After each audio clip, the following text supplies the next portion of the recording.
Hello everyone, welcome back for another edition of Virtual Yin Yoga. I'm your instructor Mike and I'm happy to have you with me this evening. What I was thinking about doing for our practice is yoga for arthritis. The majority of people who live, actually I would pretty much say everybody who lives in a physical body is going to get arthritis at some point in their life. It's nothing that we can really avoid. The only thing that we can do is do our best to prevent it and treat it when it is happening. So what I wanted to do is a sequence called the meridian exercises. This is a sequence where you take every single joint to its full range of motion. We're starting with the toes, working all the way up to the neck. And we'll throw in a couple of stretches while we're at it. A few things you may need before we get started. Obviously a yoga mat is pretty ideal. If you got one, go ahead and grab one. If you don't, that's fine. You could just sit on the carpet, totally fine with this. But sometimes you'll need some extra cushion, like you might need a blanket, you might need a towel or a pillow or something like that. If you have yoga blocks, go ahead and grab those too. So whatever props you need, go ahead and grab them. And then when you're ready, we can get this started. We're going to begin in a comfortable position. Laying down on your back if you'd like to. You could always sit upright like you're in meditation. Just wherever you're most comfortable, go there and close your eyes. There's nothing really to see at this point, just more to feel and pay attention to. And I want you to pay attention to your breath by breathing low in your belly, low in your diaphragm. And if you'd like to double check if you're doing this correctly, place a hand on your stomach below your belly button. You're going to feel the stomach expand when you take an inhale. It will contract when you take an exhale. And this is belly breathing. It's a breathing technique that I recommend for our practice just because it's a slower paced practice, generally speaking, and we want to slow the body down. So breathing low in your diaphragm is going to help with that. It's going to slow the heart down, slows the nervous system down. It also slows the mind down. And again, what we're doing today, Yin Yoga mixed with the meridian exercises. Yin Yoga is a gentle style of yoga where you're stretching and holding poses for a while. Today we'll probably do about 2, maybe 3 minutes with each individual pose. And then we're going to also do some meridian exercises. Again, a sequence where we take every single joint to its full range of motion, starting with our toes working up to the neck. So we're going to get every single part of the body worked today. But during this hour, if you find out that you're kind of struggling with it, most of the time it's going to be during the stretching portions. You don't have to hold these poses the entire time. If you feel like you've had enough after a minute, that's okay. You don't have to hold it. But if you feel comfortable, you want to hold it the entire time or maybe even a little longer, that's up to you. But my advice to you is to let experience be your guide and let your body tell you what you need to do.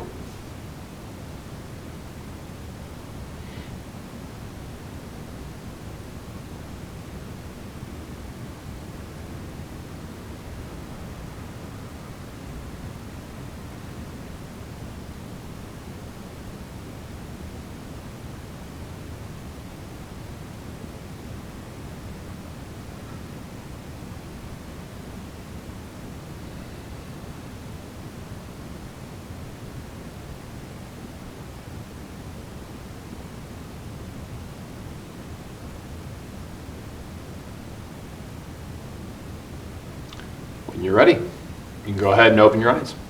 And like I said, we're going to start this off with the meridian exercises, and that means the toes. So if you don't feel comfortable doing this on the floor, feel free to sit in a chair, right? It's totally fine to do this. But what I want you to do here, actually before we get to that, I want you to just spread out your toes, right, as far as you can take them, and clench, just kind of back and forth, spreading and clenching. Never to the point of strain, but just enough to start waking up your toes. And don't mind the cracking sounds if you hear them. You're probably going to. My toes, my fingers, every part of my body cracks. And that's a good thing. I'll actually talk about that more in a second, why cracking can be a really therapeutic thing for you. But when you're ready, it doesn't matter which side you start with, but take your big toe. I want you to bend it forward a few times and back, forward and back a few times. You're also going to turn it in and turn it out. That's called passive rotation. It's a gentle movement there. And then I want you to rotate it into a circle. So you go a few times one way, you go a few the other, give yourself a little pinch and pull on the nail, and then move on to the next toe. It's going to be the same deal, forward and back, turn it in, turn it out, rotation, rotation, pinch and pull on the nail bed, move on. There it is. I don't know if you can hear that. If you can, again, cracking is not necessarily a bad thing. There's a difference between good crack and bad crack, and you're going to immediately know if it's a bad kind of crack, right? You'll be in an extraordinary amount of pain. But a good kind of crack is a release of what's called fixation, which just means temporarily your joint, those bones are stuck together. But when you pop it, you hear that kind of noise, right? That's actually a release of the fixation. So you're creating that space again in between your joints. And in a moment, I'll explain why that's important. Now, once you are done with the last toe, don't go to the other side. We're going to do one side at a time. I want you to massage the sole of your foot. You hit the top of the foot, the heel, the Achilles tendon. Really, you're just giving yourself a foot massage. And I wanted to come back to the therapeutic kind of crack called fixation, right? When a joint is temporarily stuck together and you create that space with that popping noise, right? That's a release of all those air bubbles, gas bubbles that build up in between.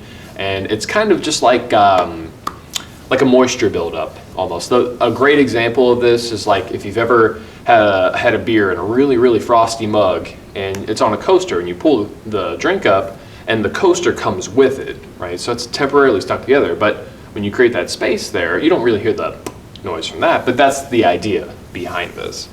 And the longer a joint stays fixated and stuck together, the more so it has a chance to fuse, right? So imagine you have like your fingers, maybe they're fixated for years and years and years and years on end, and this knuckle gets fused with one of the bones here in your phalanges. It's not a good thing because it's no longer a bone, or no longer a joint, I should say. It is now a bone. And then you'll move up. We're going to work the ankles here too. Go ahead and we're going to rotate them. A few times one way, a few times the other, right? Just doing your best to balance. When you feel the balance, you place that foot down. We're going to massage the calf and the shin. It's kind of back and forth here. You might find some tender spots. Definitely work those if you do. I guess a better example to come back to fixation is your SI joints, the joints in the back of your hip, or even your lumbar vertebrae. But those joints can naturally fuse, again, just from lack of movement, especially your SI joints. It's like one of the most common areas for people to have fusion in, just because of lack of movement, because those joints have been stuck together for so long, we're talking like decades. That's when connective tissues calcify and they harden, and then they fuse that joint into a bone. So again, imagine you no longer have a joint there. You can't bend there anymore. It's a bone now. Lumbar happens too. Most often though, lumbars, they fuse because of spinal fusion surgery, which again, I'm not a doctor, but I would not recommend getting spinal fusion surgery unless it is like life or death, really. Because you're sacrificing those joints. You're saying, okay, it's no longer a joint. I can't bend there anymore. It is now a bone. We're gonna work the knee next. I'll show you from the side angle here. So with the knee, you're gonna extend, point the toe, bring it back in, and extend, point the heel. It's kind of back and forth between the two, right? Toe and heel. And you can feel how different these are when you point the toe versus when you point the heel. When you point the toe, you'll feel it more on the anterior side, front side. When you point the heel, posterior side, more on the back side there. And then when you balance, with it, you go ahead and place that leg down, and we're going to massage the bigger muscles of our legs. We're talking like the quads, the inner thighs, your hamstrings, your IT bands, although those aren't muscle, but still really tight for a lot of people. You can also work your hip flexors more towards the top of the pelvis. Sometimes your glutes, your butt muscles, just to kind of be crude about it. But any of these muscular areas can develop tightness and tension. So try to find those really tender spots, right? Those are areas you need to be working on in your daily life. That's one of the reasons why I like doing this kind of practice. It helps identify those areas that might be really tight within you. And I know a lot of people don't really enjoy doing this kind of practice because it's not necessarily what they expect when they do a yoga practice. But this kind of sequence right here helps you expand on your actual yoga practice, the physical side, with the yin and with the yang, the stretching with the strengthening. We're going to do a few more things with our leg. What I want you to do next is just hug your knee up to the chest. All right, nice little squeeze here. Hold it for a moment. You feel your IT band stretch, by the way. And then when you're ready, Put that foot down and gently push down on your knee. Don't jam it, just enough to get to full range. You're either going to feel inner thigh stretch or you're going to feel compression where the femur hits pelvis on the outside, right? If you're tight, inner thigh. If it's compression, you're full range, outside, bone on bone. And back and forth. If you've been following along this kind of practice, I talk about tension and compression all the time. Tension is a stretch. Compression is the full range motion when two bones or two parts of the body run into each other. Can't get past the compression points because that's the full range. The last thing we're going to do with our leg, we're going to take the hip, the femur, to its full range motion. I want you to kind of like cradle your leg and rotate it into a circle here. You can see the knee doing the circle, but really it's the hip socket moving. Right, so you go a few times one way, and then you go a few times the other way, just doing your best to balance on that. And when you feel the balance, I want you to just go ahead, place yourself down, and take a moment. Feel the difference between the two sides, right? We've only worked the one leg. I'm certain it feels different than the other. So just close the eyes and observe that difference.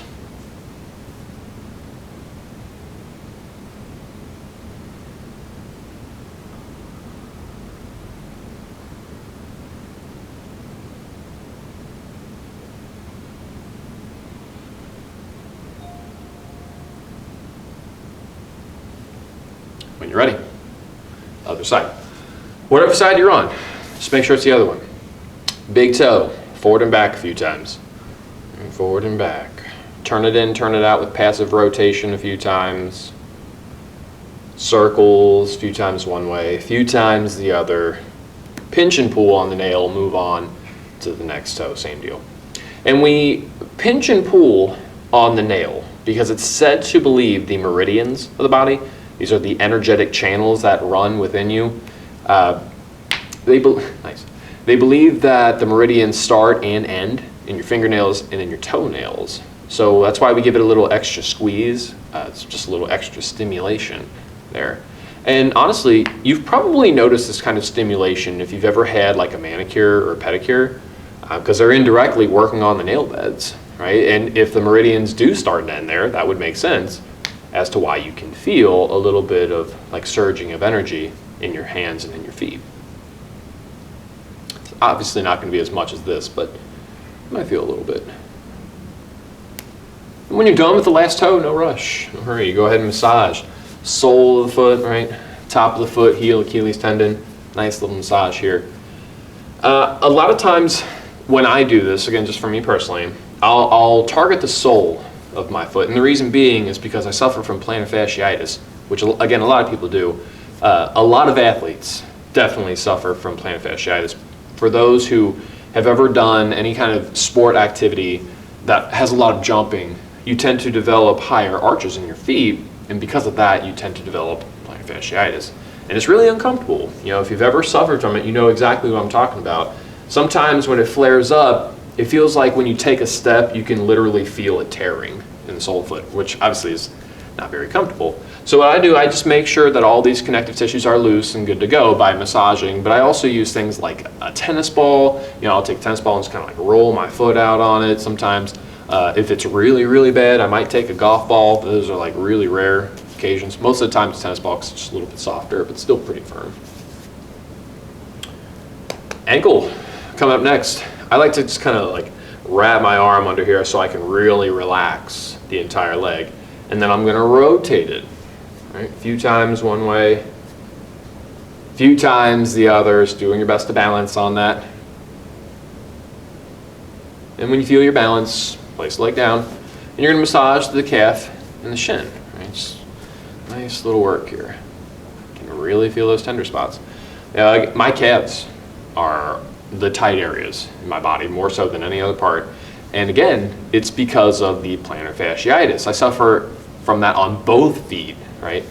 And the reason why you end up having tension in your calf is because your plantar fascia, this whole band that runs in the sole of your foot, also runs up the back of your leg. The next chain in command to be tight is going to be right here in your calf, right? So logically it makes sense as to why you might have tight calves if you have plantar fasciitis. But the interesting thing about the plantar fascia too, not only does it run up from the sole of the foot to the back of the leg, it runs all the way up the back of your leg, up your back to the very top of your head. So when you're working your feet, you're indirectly working your head because it's all connected, right? That's why they call it connective tissue. But that's just one band of it. And it's all over the body. We're gonna work the knee next. I'm gonna flip over here again. So with it, extending, pointing the toe, bring it back in, extend, point the heel. Back and forth between the two. Feel the difference, right? The anterior side, the posterior side, or the front side and the back side. Front side you'll feel when you point the toe, back side when you point the heel. Very good. And then when you're ready, place that leg down. And then you're gonna massage the bigger muscles. We're talking about the quads, top of the legs, inner thighs, inside, hamstrings or the back, outside IT bands. Hip flexors, top of the pelvis too, glutes, your butt muscles, right? Every muscle area that you can work here. And again, you can feel those spots. Like I can feel it in my quad right now. Like I definitely need to be stretching my quads. Really important to keep up on, right? You gotta be consistent with any kind of practice, but especially for yoga, if you wanna maintain your mobility and your flexibility, you gotta stay on top of this by doing this stuff a couple of times a week. I mean, if you can do a yoga practice every day, that's great, but I know not everybody has that time. Right? Some people only have like 15 minutes of their day, which by the way, you could do this whole thing in 15 minutes. We're kind of taking our time here because I wanna teach you the whole method of this. But yeah, I mean, if you were in a rush, you could knock all this out in less than 15 minutes if you really wanted. We're gonna work our IT band a little bit next. I want you to go ahead and just hug your knee up to the chest. Feel the nice broad stretch here. But this is also internal rotation, right? When you're bringing your leg and crossing it over. It's also a mix of what's called adduction, just another range of motion, right? When you cross something over.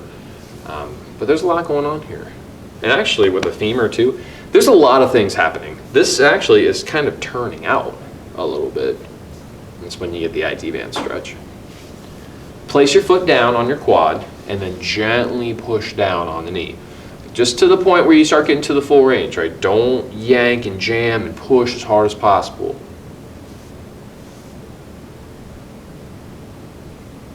When you're ready, hug it up again and then push it down. Back and forth. And this is one of the best practices that I'm aware of just to keep maintenance on the joints, right? If you want to keep your joints and keep them at their full range of motion, just take them to their full range. And that's what this is all about, right? Even as minimal as this is when it comes to literal movement of the body, you're moving everything. Right? You are moving everything. Last thing we're going to do, I want you to cradle the leg, rotate the hip to the full range of motion. A few times one way, a few the other, doing your best to balance, right? Always doing your best there. You don't have to make it perfect, but I would recommend balancing. And then when you got it, go ahead and place the leg down. And again, just take a moment, right? Just try to observe, again, the sensations that one side is going through. Try to compare it with the other.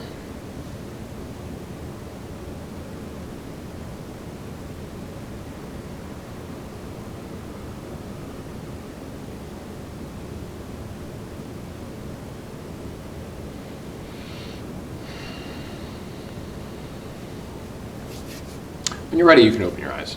And we're gonna keep this going upward. But before we get into our fingers, I kind of want to just loosen up the back a little bit. Go ahead and twist from side to side. Back and forth. Again, if you can crack, that's great. If not, no worries. Just to loosen everything up. Maybe even lean forward into it. Some people like to lean back.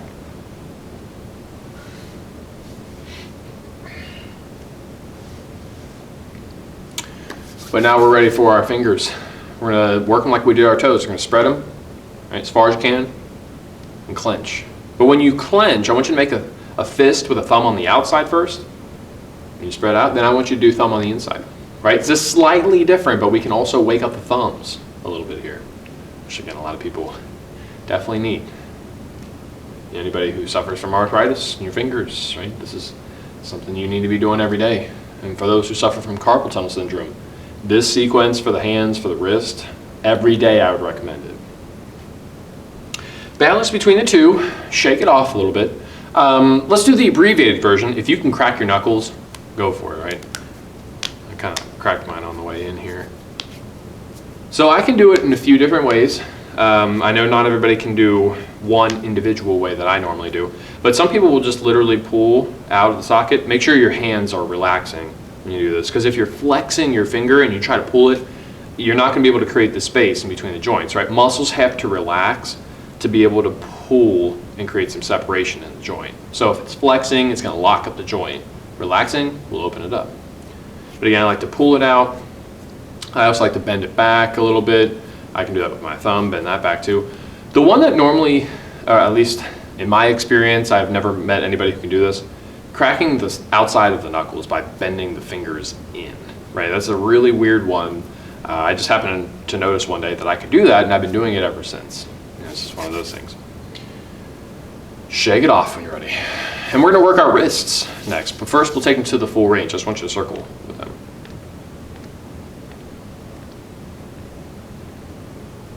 A few times one way, a few the other. Just doing your best balance on that. When you feel your balance, shake it off. We're gonna stretch the wrist. I'm gonna flip over so I can show you. But it's gonna be the inside of the wrist, right, the belly of your forearms. So what you're gonna do here, I want you to put your palms down on the floor here. Your fingers are gonna be pointing in towards your knees. So when you do this, you're gonna lean, apply a little bit of pressure, right, a little bit of gravity here to feel the inside of your wrist, the belly of your forearms, right? So make sure your palms are facing down. If the palms are up, you're doing the other stretch that I want you to do, and I want you to do it right now. For those who suffer from carpal tunnel syndrome, this is the one you need to be doing every single day, because you're stretching your carpal tunnel, right? So with it, you got the floor, you got the walls, you got the ceiling to it, right? And we can prevent that issue just by maintaining the flexibility and the mobility of all these areas.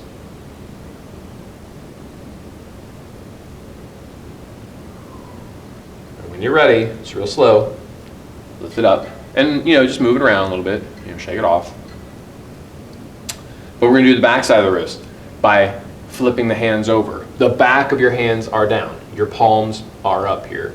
And again, a little bit of pressure, just very gently leaning into this. Please don't overdo it. I'd rather you underdo anything, right? Don't overstretch. You can definitely tell when you need it. I definitely did. I used to teach this as a profession, just exclusively teach yoga, but I've kind of dialed it back because it felt like it was starting to be too much work for me. And you know how that is. When something you're really passionate about starts feeling like you're almost dreading doing it, that's when I knew that was the time for me to kind of dial it back. So now I've been doing this more just recreationally, but it's fun to be able to still do it. But because of that, I haven't done it as much. Right? I've only been doing a practice like 3-4 times a week when I used to be doing it every single day. So I can feel it. When you're ready, real slow. Lift it up. Just move it around. Okay, shake it off a little. So we're done with the wrist. We're going to work our elbows next. And the elbows don't do much. This is all they do. They open and they close. They're a hinge joint like a door, right? So this is all you can do with it. Every now and then someone will ask me, hey, can we stretch our elbows? And I'll say, that's what you got. That's all I got. If you want to work your elbows, you're not going to work the literal joint. You're going to stretch the areas around it. The inside of the wrist, the back side of the wrist, the biceps, triceps, right? All these areas around it that move it. And we can make it different by going out to the sides, right? Same joint movement, but different muscle groups to make it work. Right? So just go out to the side.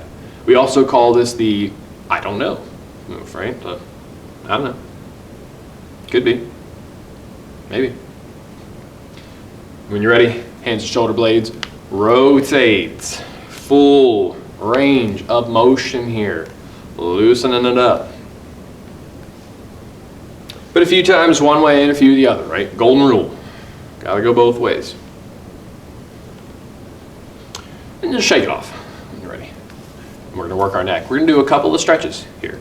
The first one I want you to do, doesn't matter what side you start with, take an ear and lift that ear up to the ceiling. I want you to feel some lengthening throughout the side of the neck. And try to let your shoulders hang a little bit. You know, if your shoulders are tensing up, you're actually flexing too much. So let them hang, let them relax a little bit.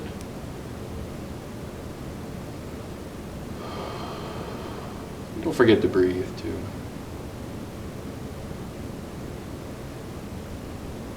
And when you're ready, release.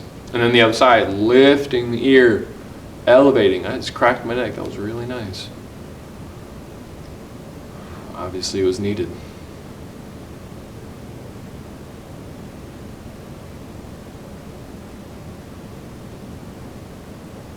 And when you're ready, release.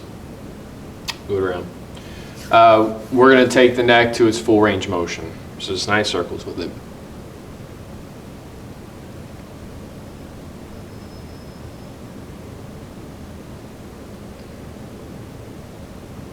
A few times one way, a few the other. Do your best to balance. When you feel your balance, go ahead and rest your neck at the center. And there you have it. We just took every single joint into its full range. Again, that's the meridian exercise. It's something I would recommend you do as often as you can. Just for the maintenance, right? Just to make sure that your joints are still moving. Because if we stop moving them, contracture takes over, right? We start getting really, really tight. And if it stays contracted and fixated for too long, fusion takes over, and then we just lose the joint altogether. So keep up on that, right? Really, really important to do. But I still wanted to throw in two more things. And you know, if you don't have, again, an hour, or even if you only have like 30 minutes to do a practice, you can still knock something out in about 10 minutes. You could do that whole thing in 10 minutes, but I also wanted to throw in two stretches that I would recommend you do every single day. A forward bend and a back bend, right? That's just routine for your spine. Twisting is something you could do too, but again, just for the sake of saving some time, I want to do a forward bend and I want to do a back bend. So the forward bend that I'm going to work with, I'm going to try two of them and see how it goes, maybe even three. This is called butterfly pose. It's a really common one that we do here. Soles of the feet together in front of you, you lean forward. You stretch the inner thighs, stretch the back, right? Nice broad stretches here that you're getting. If you're feeling this more in your knees and your hips or in the back of your hips, your SI joints, you may want to consider doing a dragonfly pose where you spread out the legs, same deal. Lean forward here, inner thighs. You could do a caterpillar pose, both legs out in front of you, and you lean forward. Honestly, if you're tight in the hamstrings, this is probably something you want to do here. But again, a lot of people are tight in their hamstrings. You know, it's one of the leading causes of back pain, just being too tight in your hamstrings. And the reason being, when you're too tight in the hamstrings, it starts pulling your pelvis backward, that posterior tilt. It causes issues with your SI joints. It causes issues with L5, S1. You know, if you've ever had back pain, you've probably had it in that particular joint. You know, it's a really, really common area. But again, it's just from the pelvis going out of line, whatever your natural alignment is. Again, perfect alignment doesn't exist, but everybody has some kind of natural balance and a natural alignment. And if it starts going out of whack, you're going to feel some pain, right? You're going to suffer from it. And it's debilitating, right? So stretch those hamstrings.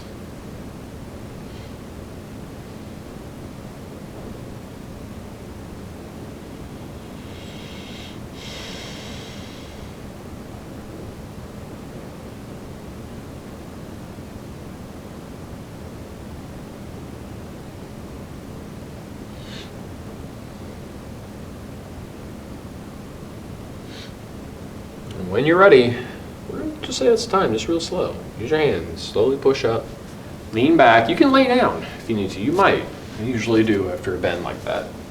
Just take a moment, right?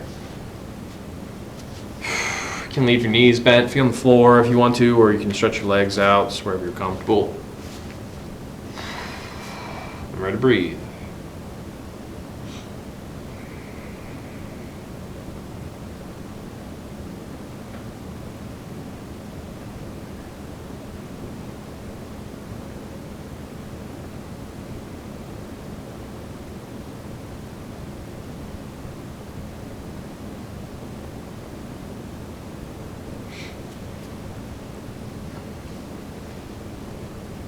The back bend is coming up next, and the one I'm going to recommend is the Sphinx pose, one that we we do pretty often here, but it's really important to do. You lay on your stomach, you prop up on your forearms, your elbows. This is it. This is the pose. It's not a stretch or anything. You should just feel this dull pressure right there in your lower back, in the lumbar spine. That's all it should be. If it's anything sharp, go ahead and lower down for me, right? Don't push through that sharpness. It's never therapeutic for you. It's going to hurt you really in the long run. But dull, gentle pressure, really therapeutic, right? This is how we can maintain the curve in our back. As we age, that curve in our back, because of, again, contracture and tightening, the curve will straighten out. And the straighter it is, more difficult it is for you to stand up, sit up straight, bear weight, things like that. So we make sure that that curve is there, right, by doing a gentle bend like this. And just holding it for a moment, right? So those are the two poses I would recommend you do every day, a forward bend and a back bend. Whatever you want to do forward bend wise, it's up to you. But this one is a definite, Sphinx pose is a go-to for everybody.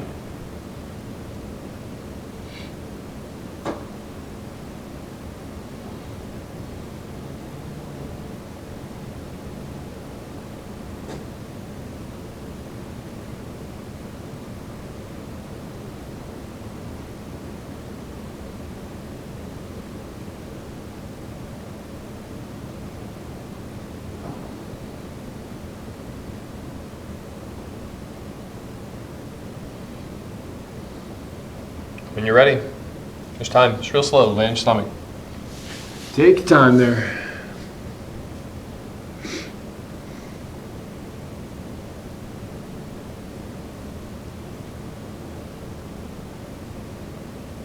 After a deep back bend, it's going to feel nice to do a gentle forward bend, so something like a child's pose, might be appropriate for you right now.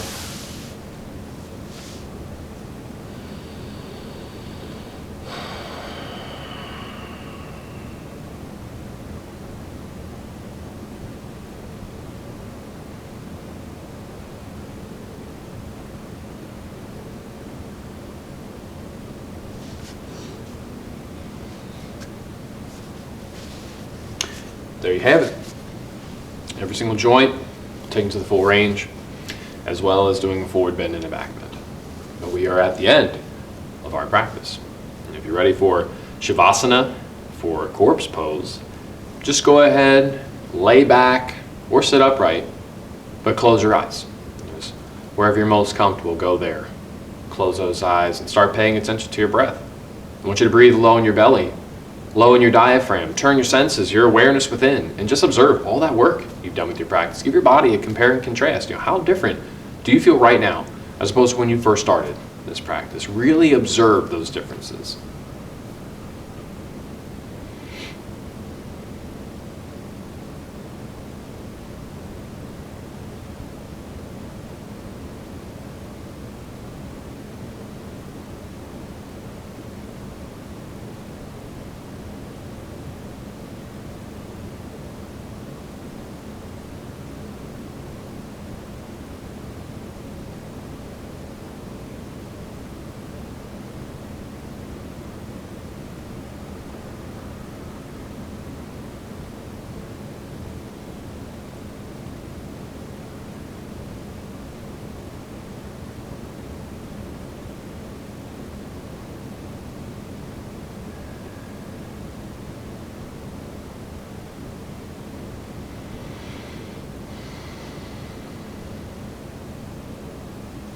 No formal ending to our practice. Stay in your Shavasana as long as you like. That's officially all that I have for you. I want to thank you all for watching and sharing your practice with me. It's been my pleasure. Namaste.